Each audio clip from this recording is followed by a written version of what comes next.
नमस्ते। IAS, IPS, IFS officer बनने के लिए गड़बड़ी ही गड़बड़ी।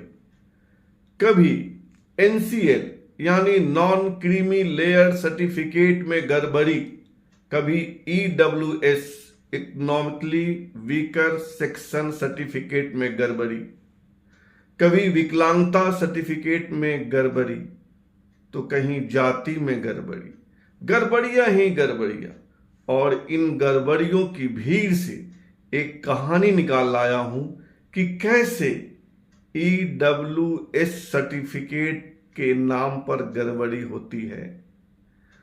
यानी जिस ईडब्ल्यूएस को नहीं माना जाता है, अमान्य कर दिया जाता है, अभ्यर्थी कोर्ट जाती है, कोर्ट भी नहीं मानता है, वही अभ्यर्थी 2 साल के बाद ईडब्ल्यूएस कोटे के तहत आईएएस अधिकारी बन जाती है ना हैरान करने वाली बात।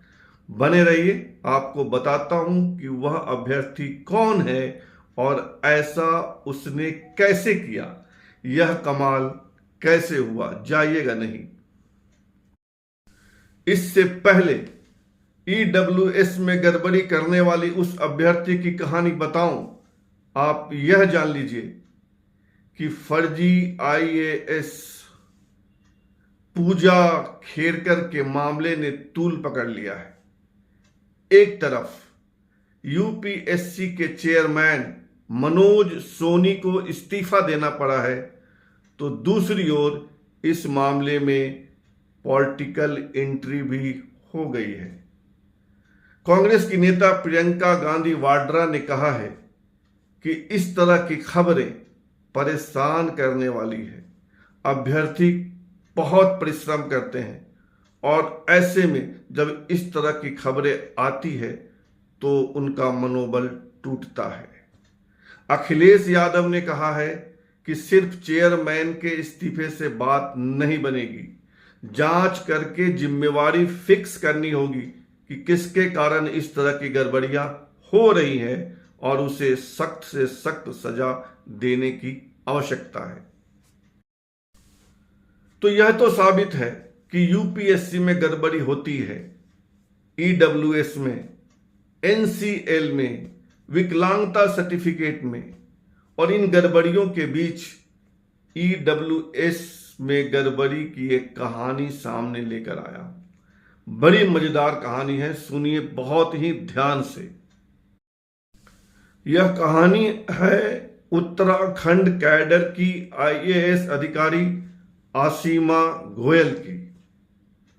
देखिए कैसे आसिमा गोयल आईएएस अधिकारी बनती है।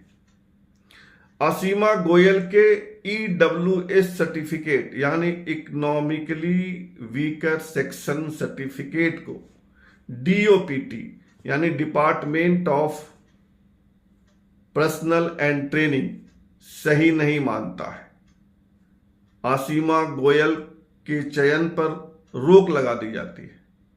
आसिमा कोर्ट जाती है, कोर्ट में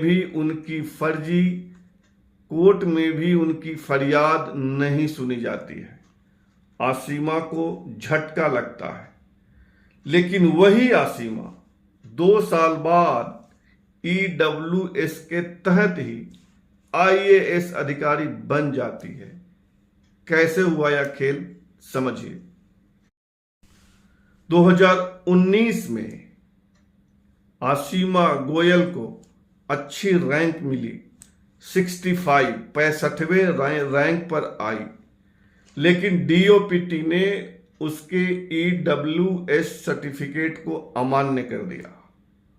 आसिमा कोर्ट गई, कोर्ट ने भी ईडब्ल्यूएस सर्टिफिकेट को सही नहीं माना। फिर आसिमा ने क्या किया, वह चुप बैठी? नहीं, बिल्कुल नहीं। आसिमा ने अपनी बहन की मदद ली जो सीए है, चार्टर्ड अकाउंटेंट। चार्टर्ड अकाउंटेंट ने पिता की आय में घालमेल किया, ज्यादा आय को कम किया, पिता के नाम पर जो संपत्ति थी उसको इधर उधर किया। 2021 में यानी 2 साल बाद आसिमा गोयल यूपीएससी की परीक्षा में फिर बैठती हैं। इस बार उनका रैंक 320वां है, 30320, लेकिन EWS सर्टिफिकेट मान्य हो जाता है और वह IAS ऑफिसर बन जाती है। तो ऐसे हुआ EWS सर्टिफिकेट में खेल। ऐसा ही खेल हो रहा है। आगे बताता हूं कि और क्या क्या हो रहा है। जैसा खेल आसिमा गोयल ने खेला, वैसा ही खेल सैकड़ों लोग खेल रहे हैं। अमीरों के बच्चे EWS के नाम पर अधिकारी बन रहे हैं, IAS, IPS, IFS। गरीबों के बच्चों को न्याय नहीं मिल रहा है। जिनके लिए यह EWS कोटा लाया गया, उनको ही नहीं मिल रहा है। गरीबों का हक मारकर अमीर ही EWS सर्टिफिकेट का लाभ उठा रहे हैं। यह खेल कैसे रुकेगा? इस खेल को रोकेगा कौन?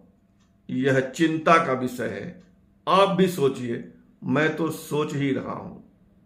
आपसे आग्रह है कि आप हमारे इस चैनल को सब्सक्राइब कीजिए, ज्वाइन कीजिए और हमारी ताकत बढ़ाइए। लाइक कीजिए, शेयर कीजिए और कमेंट भी कीजिए, जो आप लगातार कर रहे हैं। फिलहाल इतना ही। धन्यवाद, बहुत बहुत धन्यवाद।